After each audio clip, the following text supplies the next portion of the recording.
আজ থেকে শুরু হয়েছে বৈষম্য বিরোধী ছাত্র আন্দোলনের বিভাগীয় ও জেলা পর্যায়ের সফর। এই মুহূর্তে চট্টগ্রামের লালদিঘিতে আছেন রিপোর্টার শফিকুল আলম। আমরা সরাসরি যুক্ত হব তার সঙ্গে।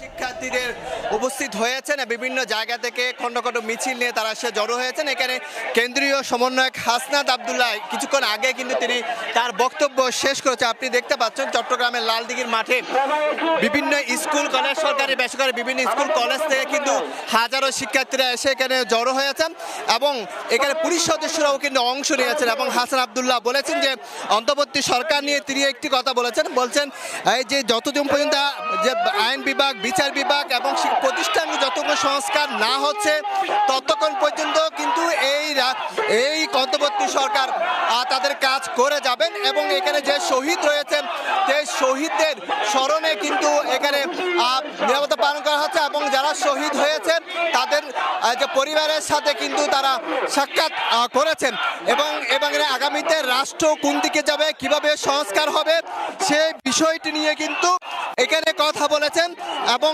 এখন স্লোগানে মুখর হচ্ছেন পুরো এলাকা। এবং এখানে বিভিন্ন স্কুল কলেজ, চট্টগ্রাম বিশ্ববিদ্যালয় সহ বিভিন্ন জায়গা থেকে সেখানে হাজারো শিক্ষার্থী জড়ো হয়েছে। আপনারা জানেন রাখি সকালবেলা কিন্তু চট্টগ্রাম বিশ্ববিদ্যালয়ে ডক্টর ইউনূস অন্তর্বর্তী সরকারের প্রধান উপদেষ্টা ডক্টর ইউনূসের নামে যে ভবন নির্মাণ করার প্রকল্পটি হয়েছে সেখানে মত বিনিময় সভা করেছেন এবং তারপরে কিন্তু এখন চট্টগ্রামের লালদিঘির মাঠে, খোলা মাঠে কিন্তু তারা সেই মত বিনিময় সভা কিন্তু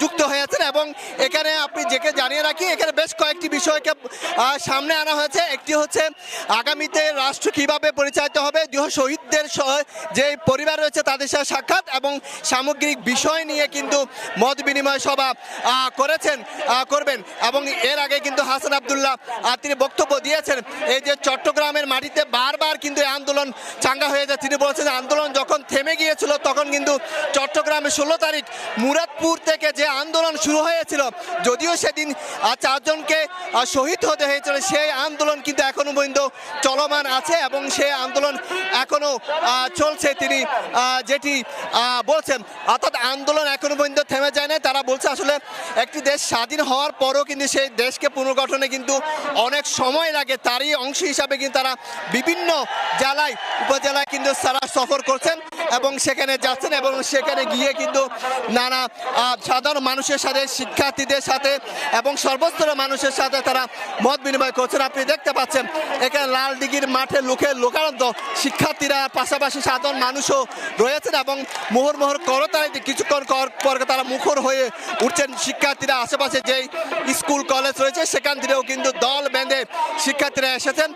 আন্দোলনের সময় যেভাবে ছিল ঠিক সেভাবে এখনো কিন্তু তারা এই যে আজকের মত বিনিময় সভা এবং গণ অভ্যুত্থান পরবর্তী ভাবনা নিয়ে না কিন্তু তারা কথা বলছেন এবং তাদের যেই মূল বক্তব্য সেটি হচ্ছে রাষ্ট্র সংস্কার করতে গেলে কি কি প্রয়োজন সেটি তারা মাঠ পর্যায়ে জরিপ করবে, সেখান থেকে যে পরামর্শগুলো দেবে সেগুলো তারা গ্রহণ করে কিন্তু সমন্বয়িকভাবে ঢাকা কেন্দ্রীয় সেই বিষয়গুলো জানাবেন।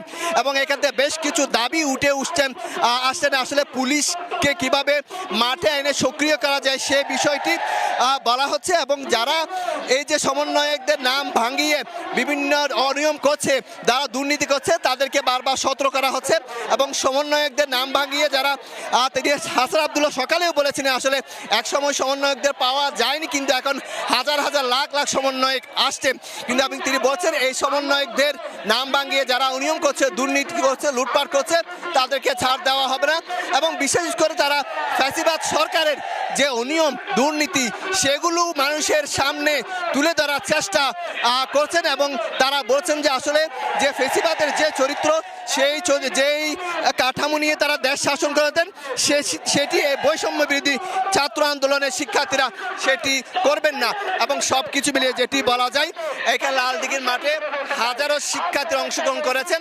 সেখান থেকে আগামীতে রাষ্ট্রীয় ভাবনা, রাষ্ট্র কেমন হবে সে বিষয়টি এখান থেকে তুলে নিয়ে পরামর্শ নিয়ে সেটি কেন্দ্রীয়কে জানানো হবে। এবং হাসান আবদুল্লাহ সমন্বয়ক তিনি এসেছেন। এই ছিল আমার কাছে সর্বশেষ তথ্য। আমরা সরাসরি যুক্ত হয়েছিলাম চট্টগ্রামের লালদিঘি ময়দান থেকে।